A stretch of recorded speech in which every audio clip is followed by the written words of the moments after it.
Bonjour les amis, aujourd'hui je vous propose une vidéo sur les 3 choses à savoir avant d'acheter un véhicule électrique. Donc vous allez voir dans la vidéo qu'il va faire nuit, il va faire jour, il va faire nuit. C'est tout simplement parce que ça m'a pris du temps à faire cette vidéo. Donc n'hésitez pas à liker, commenter, partager et vous abonner comme d'habitude. A tout de suite.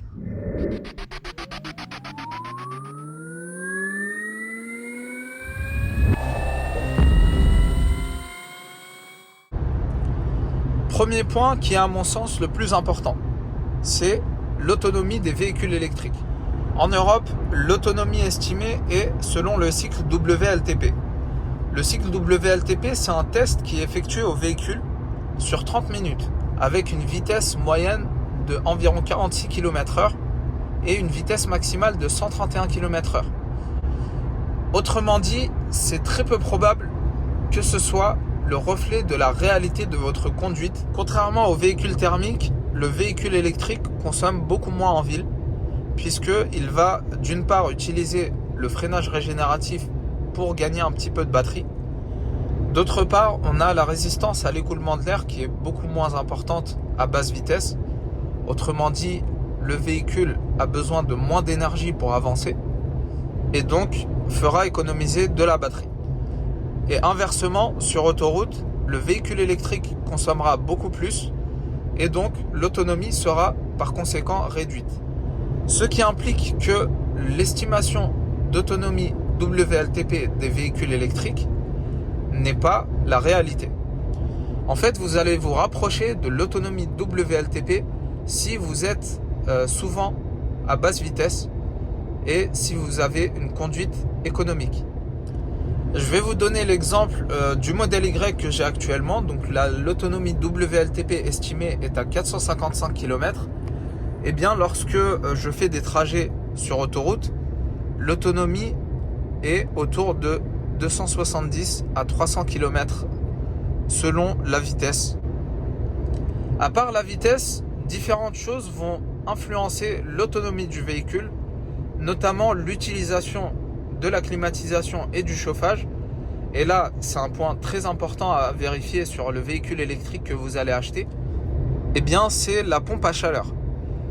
À mon avis, il est inutile d'acheter un véhicule électrique sans pompe à chaleur, puisque si vous activez la climatisation ou le chauffage, eh bien vous aurez une déperdition énergique qui sera très importante et du coup vous aurez beaucoup moins d'autonomie.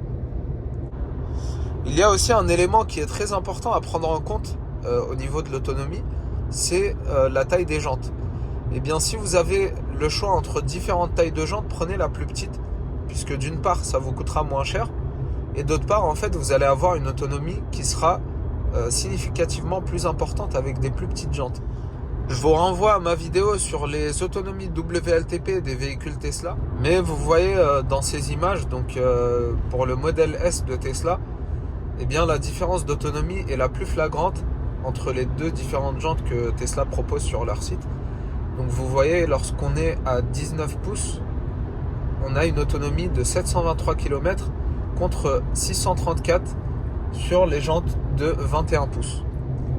Les autres facteurs sur lesquels on ne peut pas trop jouer, c'est par exemple la température extérieure. Plus la température est basse, plus le véhicule va consommer. Donc voilà, il faut savoir que globalement, l'autonomie de votre véhicule n'est pas un chiffre fixe et ce sera plutôt une fourchette de kilométrage qui va varier en fonction des différents éléments qu'on vient de citer. Le deuxième élément qui est très important et qui est lié au premier, c'est la capacité de batterie. On peut très bien avoir deux différents véhicules avec exactement la même autonomie WLTP, mais avec des capacités de batterie différentes.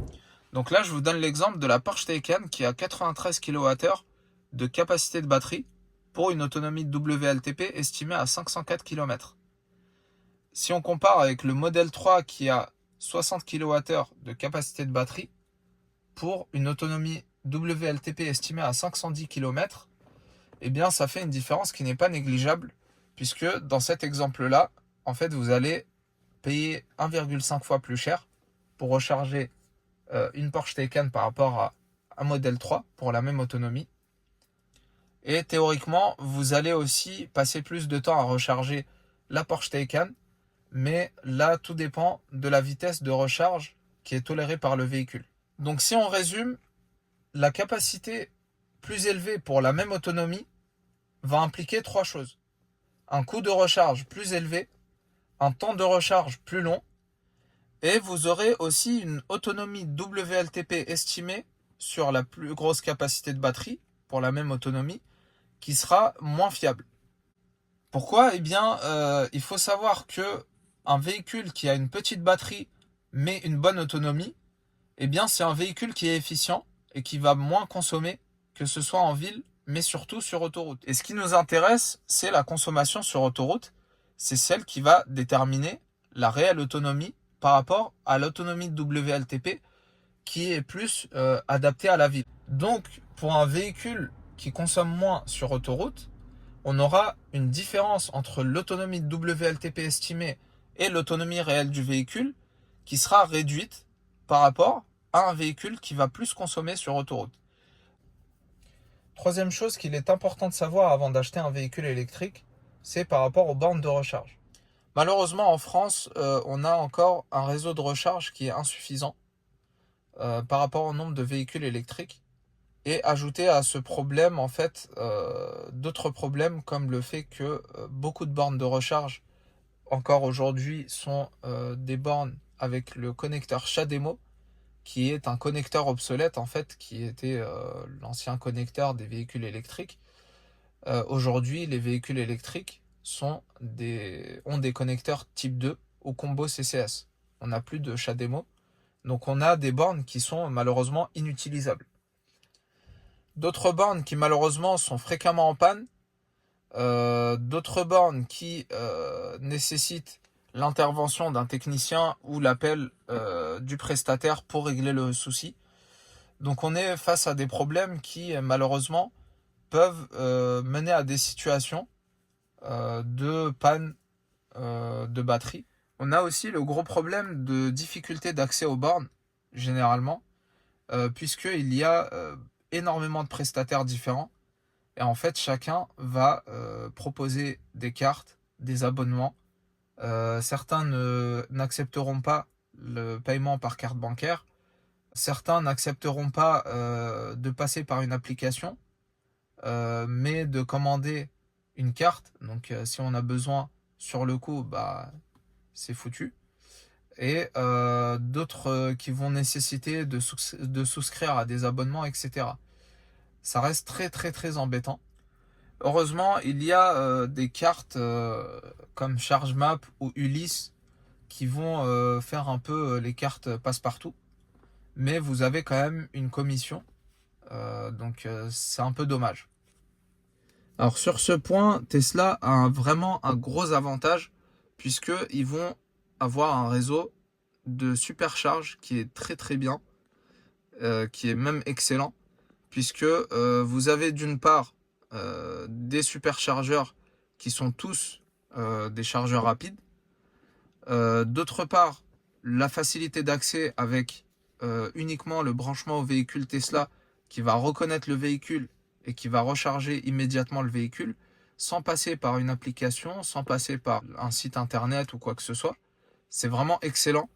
Et l'avantage aussi, c'est que vous pouvez traverser toute l'Europe sans souci avec Tesla, puisque vous avez des bornes vraiment partout en Europe. Il y a aussi une chose à savoir avec les bornes de recharge, c'est qu'en fait, lorsque vous laissez votre véhicule branché et que la recharge est terminée, vous allez être facturé et facturé beaucoup plus cher que si votre véhicule recharge. Et en fait, vous pouvez vous retrouver facilement avec des sommes qui sont astronomiques. Donc moi, sur les premières expériences, donc j'avais pas encore l'habitude avec les véhicules électriques, il m'est arrivé à plusieurs reprises de payer des factures de 45-50 euros au lieu de payer 13-14 euros maximum pour une recharge sur les bornes publiques, puisque en fait la recharge se terminait à 2 heures du matin et moi je débranchais le véhicule le lendemain matin. Alors heureusement aujourd'hui la plupart des bornes proposent des applications et via l'application on peut arrêter la recharge, ce qui va éviter de facturer. Mais le but, c'est pas non plus de laisser le véhicule et d'empêcher d'autres personnes de recharger le véhicule. C'est à faire si votre recharge se finit à 2 heures du matin, et ben vous avez juste à arrêter la recharge et à récupérer le véhicule le lendemain matin. Ça dérangera personne et au moins vous ne serez pas facturé une cinquantaine d'euros au lieu d'une dizaine d'euros. Donc voilà pour les points les plus importants à connaître avant d'acheter un véhicule électrique. Donc maintenant, je vais vous parler brièvement du freinage régénératif que l'on peut trouver sur les véhicules électriques et aussi sur les véhicules hybrides. Donc le freinage régénératif, ça consiste en la conversion de l'énergie liée au freinage pour la récupérer et pour s'en servir au niveau de la batterie du véhicule. Donc ce qui explique que lorsque vous êtes en ville, eh bien à chaque fois que le véhicule va freiner, vous allez gagner un petit pourcentage de batterie.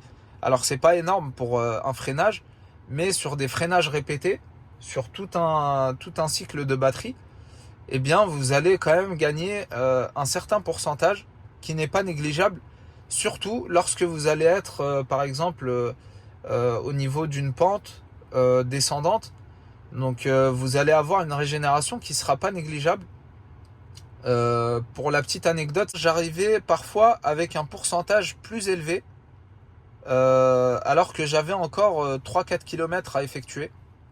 Donc ce qui prouve que le freinage régénératif n'est pas négligeable. Alors ce qu'il faut savoir, c'est qu'il y a plusieurs niveaux de régénération du freinage qui peut être réglable chez certains constructeurs. L'exemple avec Tesla, c'est que en fait vous allez soit l'activer, soit le désactiver. Donc soit vous décidez d'activer le freinage régénératif et là vous aurez automatiquement le niveau maximal de régénération, ce qui fait que le véhicule va freiner assez fort lorsque vous allez lâcher la pédale d'accélération.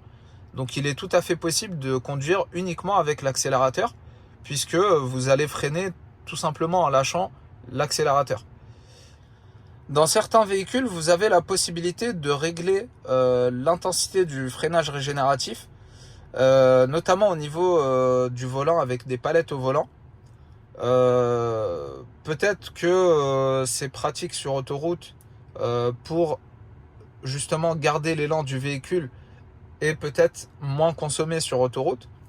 Mais en ville, je vous conseille quand même de garder le freinage régénératif au maximum puisque d'une part ça va régénérer plus de batterie et d'autre part vous allez pouvoir aller jusqu'à l'arrêt, pas chez tous les constructeurs mais en tout cas c'est vraiment agréable d'aller jusqu'à l'arrêt avec le véhicule avec le freinage régénératif. Donc on n'a vraiment pas besoin d'aller chercher la pédale de frein sauf en cas d'urgence bien sûr. Merci d'avoir regardé cette vidéo, j'espère qu'elle vous a plu et surtout qu'elle vous a été utile. N'hésitez pas à la partager, à commenter, à liker et abonnez-vous. Et je vous invite aussi à utiliser mon lien de parrainage pour l'achat d'un véhicule de la marque Tesla.